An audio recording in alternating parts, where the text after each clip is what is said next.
코로나19 발생 53일 만에 처음으로 격리 해제 환자 수가 신규 환자 수를 넘어섰습니다. 코로나19 사태 변곡점이 되지 않을까 하는 분석이 이어지고 있습니다. 한편 정세균 국무총리가 대구 경북 지역을 특별 재난지역 선포를 검토하겠다고 밝혔는데요. 이번 조치가 어떤 의미와 효과를 가져오게 될지 짚어보겠습니다. 천은미 이대 목동병원 호흡기내과 교수 모셨습니다. 안녕하십니까? 안녕하세요. 누적 확진자가 7,979명이니까요. 이제 8,000명에 육박하고 있는 엄청난 수입니다. 그러나 저희는 오늘은 이 누적 확진자 수보다는 격리 해제가 된, 그러니까 퇴원한 환자가 하루 사이에 177명이 됐다. 이게 앞서서 설명드린 것처럼 53일 만에 처음으로 이렇게 많이 퇴원을 하게 된 이 상황에 좀 집중해서 여쭤보고 싶어요. 그런 부분들이 이제 저희가 처음 겪는 상황이기 때문에 앞으로는 또 어떻게 좀 전망을 할 수가 있을까도 궁금하고요. 네, 우선은 이제 퇴원 환자가 많아진 것은 그동안 이제 전수조사를 통해서 많은 환자들이 이제 확진자로 됐죠. 그렇지만 대부분의 환자 80% 이상은 경증 환자이기 때문에 예. 자연스럽게 뭐 특별한 치료 없이도 좋아지거든요. 그렇기 때문에 퇴원하신 분이 많은 거고 앞으로는 뭐 당연히 확진자보다는 퇴원하시는 분이 많을 거라고 생각합니다. 그렇지만 이제 지금까지는 대구 경북을 중심으로 일정 부분의 어떤 한 집단을 상대로 해서 전수조사를 통한 그런 확진자 수였기 때문에 네. 숫자가 많은 것은 사실 의미가 크게 없다고 생각합니다. 네. 도리어 지금 서울 구로에서 발생한 이런 콜센터 같은 집단 지역사회 감염이 가장 문제가 되기 때문에 앞으로는 숫자보다는 어떤 지역에서 어떠한 형태로 발생했는지가 더 중요할 것 같습니다. 네, 그리고 경북 경산에서는 자가 격리 중이던 50대 여성이 완치 판정을 받았습니다. 이게 자가 격리 중에 완치는 두 번째인데 경증 환자 같은 경우에는 집중 치료 안 받아도 괜찮다라고 선생님들 많이 얘기해 주셨는데 그게 맞다라고 저희가 이해를 해도 되는 겁니까? 네, 그동안에 이제 코로나19에 대해 잘 몰랐기 때문에 네. 두려움 때문에 이제 걱정을 했던 거고요. 이 코로나19 바이러스를 보면 기존의 4가지 코로나 바이러스와 유사한데 조금 더 독성과 감염력이 높은 것 같습니다. 그러니까 이 바이러스는 본인이 그 바이러스 자체가 생존을 하기 위해서 전파력을 증가시키고 독성을 약화시키는 방향으로 가는 예. 것 같습니다. 그렇기 때문에 대부분 젊은 분이나 건강하신 분은 크게 문제가 없는 것 예. 같아요. 그래서 이제는 치료 방침이나 전략을 중증으로 가지 않게 조기에 진단하고 조기에 치료하는 것으로 가는 것이 맞다고 생각합니다. 네. 오늘 오전에 또 들어왔던 뉴스 중에서 정세균 국무총리가 대구 경북 지역에 대해서 특별 재난지역 선포 절차를 진행하겠다라고 얘기를 했습니다. 이게 대통령에게 조만간 건의하겠다고 했는데 분위기상 뭐 지정이 되지 않을까라는 생각이 들긴 합니다. 근데 이게 보니까 특별재난지역에 감염병으로 만약에 선포가 된다면 그렇게 선포되는 경우가 앞서서는 전혀 없었죠. 없었다면서요. 네, 근데 네. 메르스 같은 경우도 보면 굉장히 뭐 많이 사망자도 많이 있었고요. 우리가 그만큼의 지금의 상황, 코로나19의 상황이 급박하고 심각하고 위중하다. 뭐 이렇게 좀 의미를 부여할 수 있을지 궁금합니다. 네, 그렇습니다. 사스나 메르스 때는 사실은 국한적이었고 경제가 이렇게 문제가 되지는 않았거든요. 그러다 보니까 대구 경북의 어떤 의료적인 문제뿐 아니라 전반적인 모든 경제 문제도 있어서 예. 국가적 차원의 지원이 필요하다고 생각을 한 것 같고 이러한 이제 특별 재난지역 선포가 되게 되면 주거 안정 비용이라든지 뭐 주민 생계, 방역 비용, 뭐 건강보험 우리가 일상생활에 필요한 그런 것을 모두 좀 지원을 예. 받을 수가 있기 때문에 지금 이렇게 위급한 상태에서는 일부분 반드시 필요한 거라고 생각합니다. 이전에는 무슨 뭐 자연재해로 인해서 아니면 뭐 포항 지진 같은 예, 경우도 맞습니다. 그랬고요. 이런 네. 것들이 있었을 때나 저희가 이런 뉴스들을 접했는데 감염병으로 특별재난지역 선포를 눈앞에 두고 있는 이 상황도 참 어떻게 받아들여야 될지 참 그만큼 여러 가지 심각하다고 생각이 듭니다. 생각하는 것 예. 같습니다.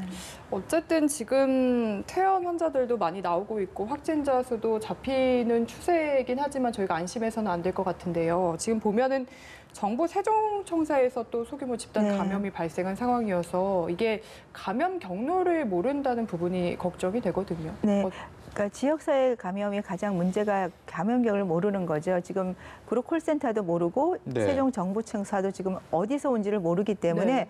추적을 못하니까 그냥 계속 기다리면서 확진자를 찾고 그 확진자들 중심으로 치료 방침으로 들어가는 거거든요. 그러니까 예. 이런 사태가 앞으로 전국적으로 계속 발생할 수 있고 그거에 대해서 우리들은 이제 좀 마음의 준비를 해야 될 것 같습니다. 그래서 이 코로나19가 생각보다 그래도 경증이 많고 대부분 자연치유가 많이 되기 때문에 확진이 된 경우에는 이제 뭐 치료를 받으셔야 되겠지만 국민 개개인이 증상이 없는 경우도 많은 이런 바이러스이기 때문에 개인 위생을 지켜서 최대한 주변에 전파를 안 시키게 하는 것이 지금은 제일 필요하고 그 와중에 이제 한두 달 지나서 좋은 약제가 만일에 개발이 된다면 지금의 우리는 중증 환자, 고령자나 기저질환 환자에게 미리 약제를 사용을 해서 중증으로 가는 것을 막게 되면 이 사태가 좀 완화가 될 거라고 생각합니다. 그러면 저희가 경로를 모른다는 점에 대해서는 너무 걱정을 하지 않아도 되는 건가요? 지역사회 전파가 경로를 모르게 되어 있기 때문에 그 점에 대해서 우리가 받아들여야 될 것 같습니다. 네. 이게 뭐 어떤 경로를 통해서 감염이 됐는지를 확인하고 거기에 역량을 집중할 시간과 어떤 노력을 들이는 그 상황을 더 추가 전파가 안 되는 쪽으로 좀 집중을 해야 되지 않나 뭐 이런 얘기들도 많이 있습니다. 네네, 그렇죠. 추가 전파가 안 되게 하고 그다음에 이미 확진된 분들을 좀 더 중증으로 안 가게 하는 두 가지 전략으로 같이 가야 될 것 같습니다. 예, 그렇군요. 지금 오늘 오전에 또 정부 보건당국에서 국내 확산세가 이 숫자적인 얘기를 들면서 다소 진정이 됐다라는 조심스러운 평가를 내놨습니다. 지금 하루 동안에 110명이 환자가 추가로 확진 네. 판정을 받았으니까 우리가 그동안에 들었던 숫자보다는 좀 110명이 물론 작다는 얘기는 아닙니다. 근데 많이 줄어든 모습들은 있었기 때문에 이번 보건당국의 평가에 대해서는 교수님께서는 어떻게 평가하십니까? 우선 이제 신천지 중심으로 많은 환자들이 발생한 건 환자라기보다는 확진자 수죠. 네. 젊은 여성분들이 60% 이상 됐기 때문에 그룹 콜센터도 아마 증상이 있던 분은 맞지 않으셨을 거예요. 근데 그쪽도 전수조사를 하니까 거의 100여 명이 나왔기 때문에 네. 숫자로 지금 생각하는 거는 뭐 크게 저는 의미를 두지 않고요. 네. 어느 지역에서 어떤 형태로 발생하느냐가 더 중요하다고 생각합니다. 그 신천지 같은 경우는 이제 잦아든다라는 게 대체적인 평가인 것 같은데 내일이 또 창립일이라고 하더라고요. 네. 그래서 권영진 대구시장이 모이지 말라, 엄벌에 처하겠다라고 얘기를 했는데 이런 조치들은 저희가 안심을 해도 좀 추가적으로 필요하다고 봐야 되는 겁니까? 그렇죠. 만일에 지금 집단으로 또 큰 모임을 하게 되면 거기서 또 감염이 될 수 있기 때문에 재정적으로도 어떤 행정에서 그런 자제를 할 필요도 있지만 그런 교인들 스스로가 지금 같은 경우에는 모임을 자제하는 게 맞습니다.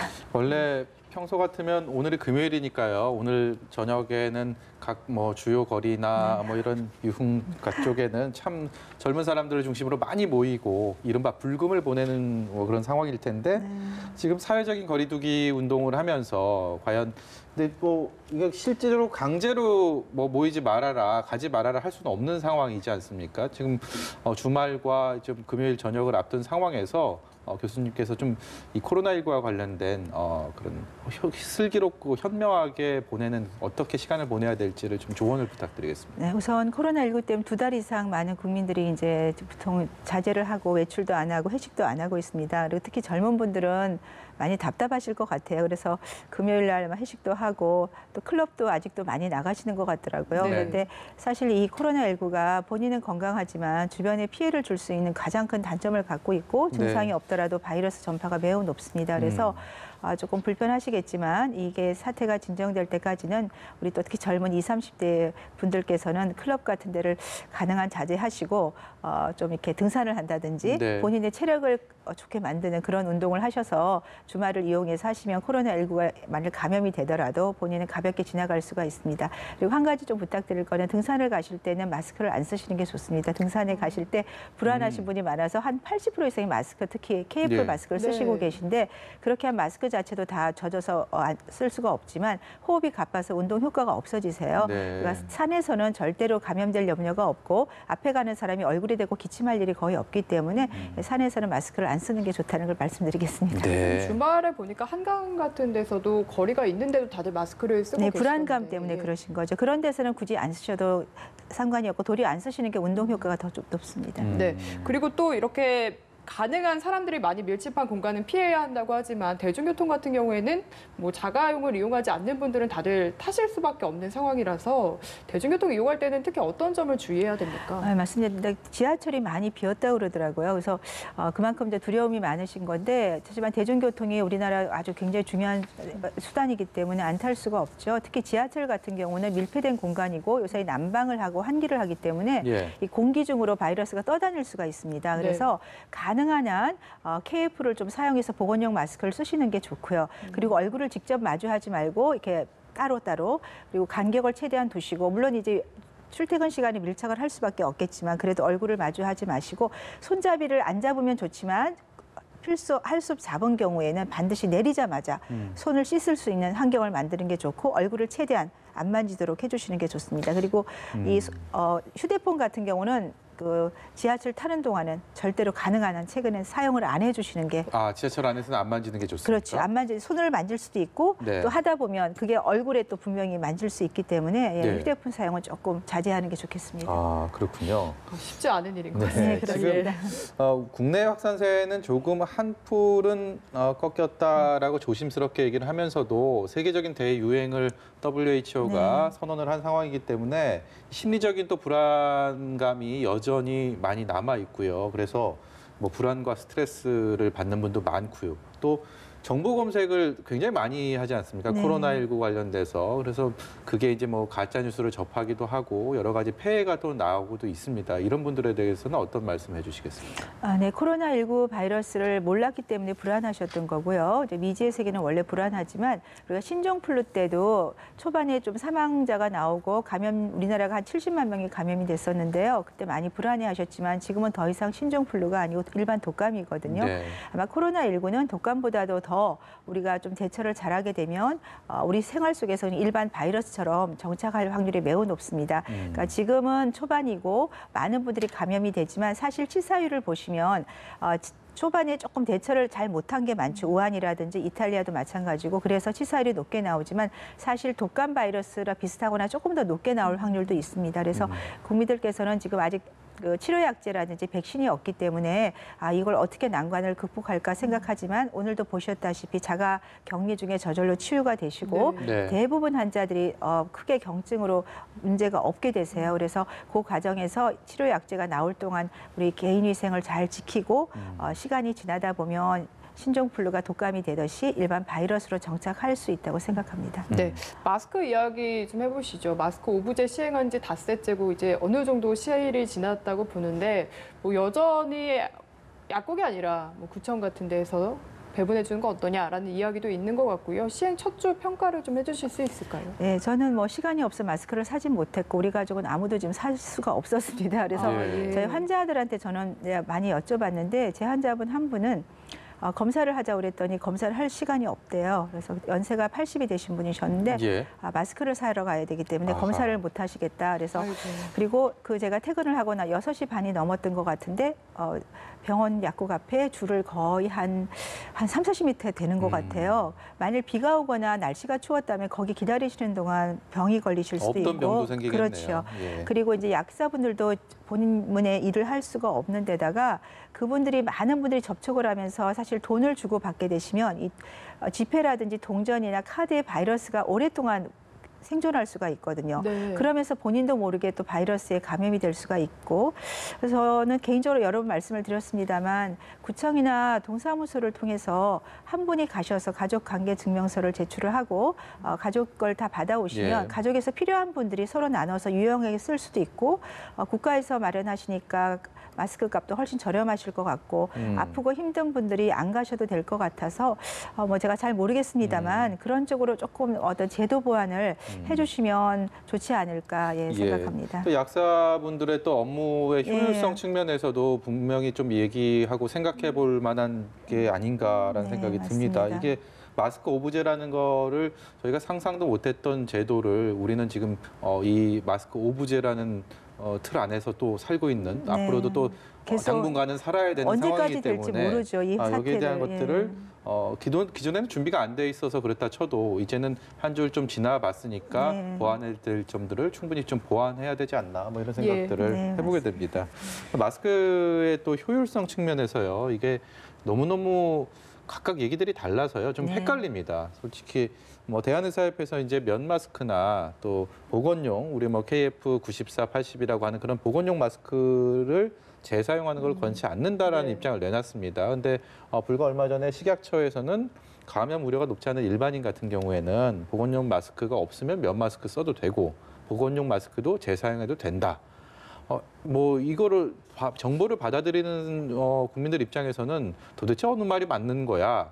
이게 뭐 굉장히 헷갈리실 것 네. 같은데요. 여기에 대해서 뭐 수급이 많이 충분히 있다면 보건용 마스크 쓰고 한 번 쓰고 버리고 이게 가장 그렇죠. 정답일 텐데 네. 어느 선까지를 허용해야 될지가 좀 궁금합니다. 네, 마스크가 많다면 일회용이죠. 단 일회용 쓰고 버리셔야 되는데 하지만 이제 의료진 입장에서 는 분명히 그 면 마스크는 바이러스를 막을 수가 없습니다. 그래서 면 마스크 착용을 하는 경우는 야외라든지 밀폐되지 않은 공간에서 이제 침을 막기 위해 사용할 수도 있겠지만 어떤 밀폐된 공간에 가시거나 그럴 경우에는 면 마스크는 위험성이 높다고 생각이 들고 특히 엘리베이터나 대중교통 이용하실 때는요 보건용 마스크를 착용하는 걸 권해드리고요. 보건용 마스크가 매일 쓰면 좋지만 일주일에 2개밖에 지금 구입을 할 수가 없기 때문에 그러한 경우는 최대한 이제 저희가 효과적으로 써야 될 것 같습니다. 뭐 바이러스가 마스크 겉에 묻어 있다는 전제하에 우리가 집에 왔을 때는 이제 약간 건조를 시킨 다음에 비닐에 다시 넣어 놓는 거죠. 그리고 나서는 분명히 손을 정말 철저하게 씻으셔야 되고 예. 다음 날 그것을 다시 써야 되면 착용하신 다음에도 이게 코를 밀착을 해주셔야 되기 때문에 한 다음에 손을 반드시 또 깨끗이 씻어야 되고 예, 그런 걸 지켜주시면서 한 번 하나를 가지고 2회 정도 사용을 할 수는 있을 것 같은데 그래서 아까 제가 가족 중에서 주부라든지 노약자들은 집에 있기 때문에 하나로 잠깐 외출할 때 쓸 수가 있지만 출퇴근하시는 분은 매일 쓰시는 게 좋아요. 8시간 이상 근무를 하시기 때문에 네. 그래서 가족이 좀 나눠 쓸 수 있게 그런 제도 보완을 좀 해주셔야 지금 2개의 마스크를 1인당 배부를 해주신다고 하지만 좀 더 효과적으로 쓸 수 있지 않을까 생각합니다. 저는 막 3일도 쓰고 이랬는데 정말 불필요하고 쓸데없고 위험한 짓을 한 거군요. 네, 아무래도 마스크를 오래 쓰시면 침이 고이면서 거기서 바이러스 증식도 될 수 있고 아무리 깨끗이 한다고 해서 손에 바이러스가 묻을 수도 있어요. 아직은 지역사회에서 뭐 우리가 40%, 50% 감염이 안 됐기 때문에 쓸 수 있지만 정말로 최악의 상태를 생각해서 40%, 50% 인구가 감염이 됐다고 생각하면 나갔다 오면 그 마스크는 바이러스 감염이 됐다고 봐야 예. 되겠죠. 예. 네. 그 마스크 사용법도 지금 저희가 의견이 갈리는 부분에 대해서 짚어봤고 앞서서 보면은 전문가 집단과 좀 정부 사이에서 뭐 중국인 입국 금지라든지 위기 경보 격상이라든지 이런 문제를 가지고 좀 의견 차이가 많이 있었거든요. 이런 거는 왜 그렇다고 좀 봐야 됩니까? 이제 의료진은 제일 중요한 게 생명입니다. 예. 저는 환자의 생명이 가장 중요하고 모든 의료진은 마찬가지라고 생각해요. 물론 정부도 국민의 생명이 제일 중요하실 거고요. 그렇게 하면 감염병은 사실 최우선이 외부로서의 감염을 차단하는 거거든요. 그래서 입국은 초기에 막는 게 더 효과적이었을 거라고 생각을 하고요. 네. 그다음에 지금 이런 뭐 마스크라든지 그런 문제도 조금 아마 전문가 쪽의 의견을 조금 더 좀 고안을 좀 많이 들어서 네. 좀 제도에 네. 네, 좀 청취를 해주셨으면 하는 바람입니다. 예, 네. 예, 예. 이번 코로나19 사태를 겪으면서요, 우리 의학계가, 의료계가 이렇게 이 정도 수준이었구나라는 생각하시는 분들도 많이 계실 거예요. 저도 네. 뭐 그런 생각을 했는데요. 미국에서 코로나 대책 관련해서 미 의회에서 회의를 하면서 미국의 민주당 하원 의원이 이런 얘기를 했다고 합니다. 한국이 하루에 15,000건의 검사를 하고 있는데 미국은 누적된 게 5,000건도 안 된다. 그러면서 한국이 우리나라보다 미국보다 300배는 더 공격적으로 검사를 한다. 우리는 왜 미국은 한국을 못 따라가나라는 또 국회의원이 그런 얘기를 했다고 합니다. 공격적으로 검사한다라는 부분들이 저는 귀에 딱 들어오던데요. 이 얘기들이 주는 의미가 좀 있겠죠? 우리나라는 의료가 환경이 전 세계 최고라고 생각합니다. 저는 사실 미국에 연수할 때 아팠어요. 입원을 해봤는데 정말 어렵고요. 입원을 정말 하기 어렵고 입원을 해도 아무리 제가 식사를 못해도 수액을 안 줍니다.